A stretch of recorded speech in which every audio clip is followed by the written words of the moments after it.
पैसा पैसा पैसा, कहाँ है पैसा? ओ, कैमरा चालू रखा है क्या? ओ सॉरी। हाँ जी, तो क्या हाल है आपके?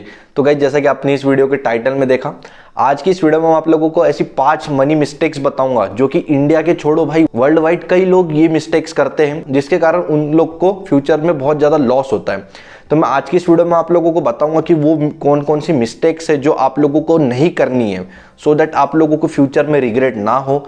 और वो सारी मिस्टेक्स से कैसे बचना है, ये सारी चीजें मैं आप लोगों को आज की इस वीडियो में बताने वाला हूं। क्योंकि यार तुम लोग को भी पता है यार कि मैं ना continuously stock market, investment, SIP, ये सारी चीजों के बारे में, इसी टॉपिक्स पर मैं कंटिन्यूअसली वीडियो अपलोड कर रहा था। तो फिर मैंने सोचा क्यों ना टॉपिक को थोड़ा चेंज किया जाए। और मेरे एक सब्सक्राइबर ने मेरे को एक रिक्वेस्ट करी थी कि सर एक ऐसे टॉपिक पे वीडियो बनाइए जो कि ज्यादातर लोग करते हैं, है ना, मतलब जो ज्यादातर लोग मिस्टेक करते, ऐसे एक टॉपिक पे वीडियो बनाई। तो फिर मैंने थोड़ी सी रिसर्च करी और मैंने ऐसे 5 पॉइंट्स फाइंड आउट करे जो कि ज्यादातर लोग करते हैं भाई, सिर्फ इंडिया के नहीं, वर्ल्ड वाइड। फिर वो चाहे छोटे बच्चे हो, यंगस्टर्स हो, या फिर जो जिनकी एज हो गई है, जिनकी रिटायरमेंट की एज हो गई है, वो लोग भी ये मिस्टेक्स कई बार करते हैं। तो इस वीडियो में मैं आप लोगों को 5 मनी मिस्टेक्स बताऊंगा और इसमें से वो एक सबसे इंपॉर्टेंट है भाई, जो कि ज्यादातर लोग करते हैं। भाई पता नहीं यार लोगों का क्या माइंडसेट होता है पैसों को लेके, लेकिन हर कोई आप लोगों को वही सजेस्ट करेगा, स्टिल लोग ना वही गलती करते हैं। तो वो गलती कौन सी है वो जानने के लिए वीडियो को पूरा एंड तक देखना, और अगर चैनल पे नए हो तो चैनल को सब्सक्राइब कर लेना।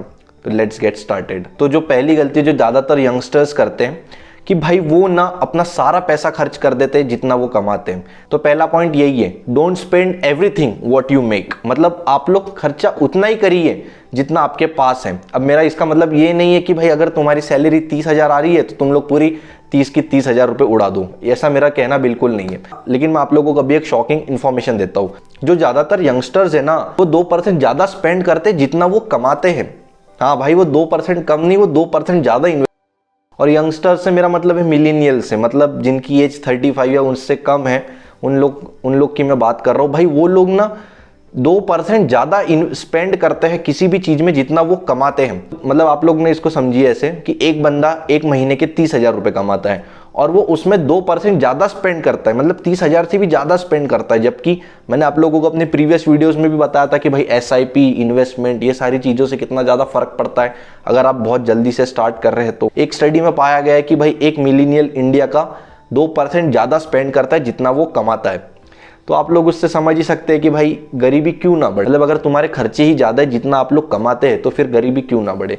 तो ये एक मिस्टेक थी जो मैं आप लोगों को बताना चाहता था। तो अब बढ़ते हैं दूसरी मिस्टेक की ओर, जो कि ज्यादातर लोग करते हैं। भाई तुम लोग ना ज्यादातर अपना पैसा कैश में मत रखा करो। तो दूसरा पॉइंट यही हुआ कि don't keep too much money in cash. मतलब आप लोगों को मैं मना इसीलिए कर रहा हूँ कैश में रखने के लिए, क्योंकि क्या होता है ना कि आप लोग को, जैसे मैं अपनी लगभग वीडियोस में बताता ही हूँ जब मैं इन्वेस्टमेंट के बारे में बात करता हूँ, कि भाई इंडिया का ना इन्फ्लेशन का रेट है 6% का।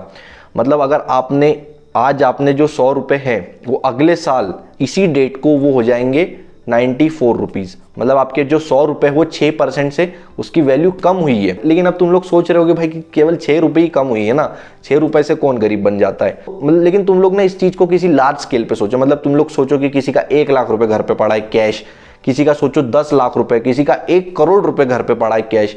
तो भाई तुम लोग खुद सोचो ना यार कि भाई उन लोगों को 6% का लॉस हो रहा है भाई। मतलब वो पैसा कुछ नहीं, बस घर पे पड़ा है, और उसमें 1 साल बाद इन्फ्लेशन इतना ज्यादा बढ़ रहा है कि वो 1 साल बाद वो अपनी वैल्यू को 6% से गिरा रहा है।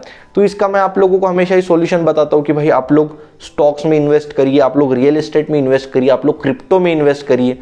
क्योंकि जैसे कि मैं आप लोगों को पिछले वीडियोस में भी आप लोगों को मैं प्रूफ के साथ बता चुका हूं कि इंडिया में लगभग एवरेज है कि आप लोग अगर स्टॉक मार्केट में इन्वेस्टमेंट करते हैं तो आप लोगों को 12% का रिटर्न मिलता है। ये चीजें मैं आप लोगों को प्रूफ भी दे चुका हूं। तो ये इसका सॉल्यूशन हुआ। अब बढ़ते हैं अगले मनी मिस्टेक की ओर, जो ज्यादातर लोग करते हैं, और वो है डोंट कैरी क्रेडिट कार्ड्स। भाई मैं बता रहा हूं लिटरली, अभी तक का मेरे जिंदगी में मैंने जितने भी मनी मिस्टेक्स देखी है उसमें से ना सबसे बड़ी जो वेस्ट है मनी का, वो क्रेडिट कार्ड से ही होता है। मतलब तुम लोग खुद सोचो कि 1 महीने का ना क्रेडिट कार्ड इंटरेस्ट लेता है 3.5% का, है ना। मतलब अगर तुम लोग सोचो, अगर तुम लोग ने केवल 1,000 रुपए की ही शॉपिंग करी है क्रेडिट कार्ड से, तो तुम लोग को उस 1,000 रुपए के ऊपर 3.5% का ब्याज देना पड़ेगा पर मंथ का। और उसी को अगर तुम लोग लार्ज स्केल पे सोचो, क्योंकि क्रेडिट कार्ड की तो भाई लिमिट बहुत ज्यादा होती है। मतलब मान लो कि अगर तुम लोग कभी शॉपिंग पे गए और तुम्हारे पास के जितने भी सेविंग्स के पैसे सारे खर्च हो चुके, लेकिन तुम लोग को स्टिल कई सारी चीज़ें जो तुम लोग को खरीदनी है, तो भाई तुम लोग क्या करोगे उस सिचुएशन में? अगर तुम्हारे पास क्रेडिट कार्ड है तो भाई फिर तो क्या ही देखना है। और अगर उस कंडीशन में तुम लोग उस क्रेडिट कार्ड से बहुत ज्यादा शॉपिंग कर लेते हो, तो तुम लोग ने जितना भी क्रेडिट कार्ड से पेमेंट किया है, तो आप लोगों को एक महीने का 3.5% का ब्याज देना पड़ेगा। मतलब आप लोग खुद सोचो यार कि अगर आप लोगों ने क्रेडिट कार्ड से 1 लाख रुपए की शॉपिंग की है, तो आप लोगों को उस पर भी 3.5% का आप लोगों को ब्याज देना पड़ेगा। तो ये मेरे हिसाब से तो अभी तक का सबसे बड़ा मनी वेस्ट है। अब बढ़ते हैं अगले मनी मिस्टेक की ओर, जो कि क्रेडिट कार्ड से ही थोड़ी लिंक्ड है, और वो है कि तुम लोग को अपना क्रेडिट कार्ड का स्कोर कभी भी इग्नोर नहीं करना है। अब मैं ये क्यों बोल रहा हूँ, मान लेते कि आप लोगों को अभी या फिर फ्यूचर में कोई बिजनेस या फिर कोई स्टार्टअप करना है, जिसके लिए आप लोगों को लोन चाहिए, या फिर हो सकता है आप लोगों को कहीं पे कुछ प्रॉपर्टी खरीदनी है, तो आप लोगों को उसके लिए लोन चाहिए। तो अब मान लेते कि आपका क्रेडिट स्कोर अच्छा नहीं है, मतलब अगर आपने उसको ऐसे ही कभी इग्नोर कर दिया है ना, आपने कहीं से ऑलरेडी आपने किसी कंपनी से लोन ले रखा है जिसका आप लोग भुगतान टाइम पे नहीं कर रहे हैं, तो आपका क्रेडिट स्कोर नीचे गिर जाएगा, है ना।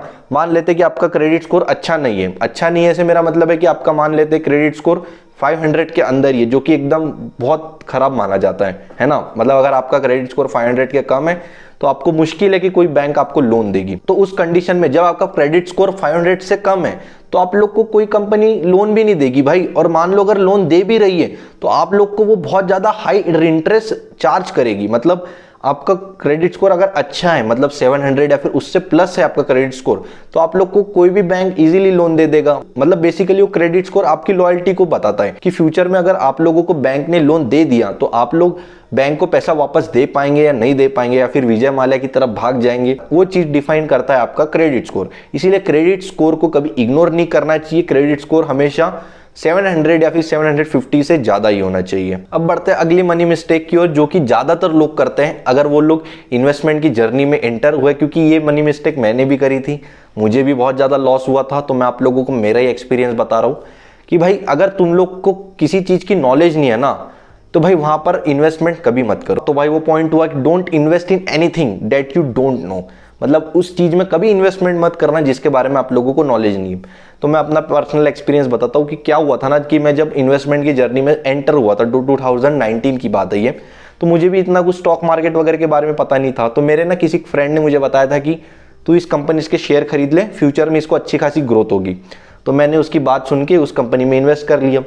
भाई 2-3 महीने बाद देखता हूँ मेरा जो पैसा है ना, मतलब मैंने तब आई थिंक 3000 रुपीज कुछ इन्वेस्ट किए थे, तो मेरा वो 3 महीने के बाद वो हो गया था लगभग 1500 के आसपास। मतलब वो तब कंपनी उस शेयर का मैं आप लोगों को यहाँ पर अभी नाम नहीं बताऊंगा, खुद सोचिए भाई कि अगर मेरे को तब शेयर मार्केट के बारे में fundamental analysis, technical analysis, P ratio क्या होता है, ये सारी चीजें अगर तब मुझे पता होती, तो भाई मैं तो अपने दोस्त की बात कभी नहीं सुनता। मतलब उसने जो कहा था मुझे कि इस कंपनी के शेयर खरीद ले, तो मैं तो कभी नहीं खरीदा। लेकिन अगर मुझे तब नॉलेज होती शेयर मार्केट की, फंडामेंटल एनालिसिस कैसे करते हैं, टेक्निकल एनालिसिस कैसे करते हैं, मैं वो सारी अपनी एनालिसिस उस कंपनी के शेयर में लगाता, और मुझे अगर पता चलता कि भाई नहीं ये शेयर सही में खरीदने लायक है, तो ही मैं खरीदता।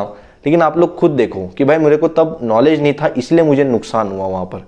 तो आप लोगों को भी ये गलती नहीं करनी है। मतलब अगर आप लोगों को किसी चीज के बारे में नॉलेज नहीं है, तो आप लोग वहां पर इन्वेस्टमेंट कभी मत करिए। हाँ, आप पहले उस चीज का नॉलेज लीजिए, उसके बाद ही आप लोग वहां पर इन्वेस्टमेंट करने के बारे में सोच सकते हैं। तो ये सारी मनी मिस्टेक्स थी जो ज्यादातर लोग करते हैं। हो सकता है इन 5 मनी मिस्टेक्स में से आप लोगों ने भी कोई ना कोई एक मनी मिस्टेक्स तो अपने लाइफ में कभी ना कभी की होगी। तो भाई उस चीज के साथ साथ मैंने आप लोगों को उसका सॉल्यूशन भी बता दिया है कि भाई उस प्रॉब्लम का क्या सॉल्यूशन है, उस प्रॉब्लम से कैसे ओवरकम होना है ना। तो ये सारी वो 5 मनी मिस्टेक्स थी जो आप लोगों को नहीं करना है। So that's it for today guys. I hope मेरा वीडियो आप लोग को पसंद आया हो। पसंद आया तो आप लोग को पता ही है क्या करना है। तो मिलता हूं मैं आपसे अगली वीडियो में, तब तक के लिए बाय।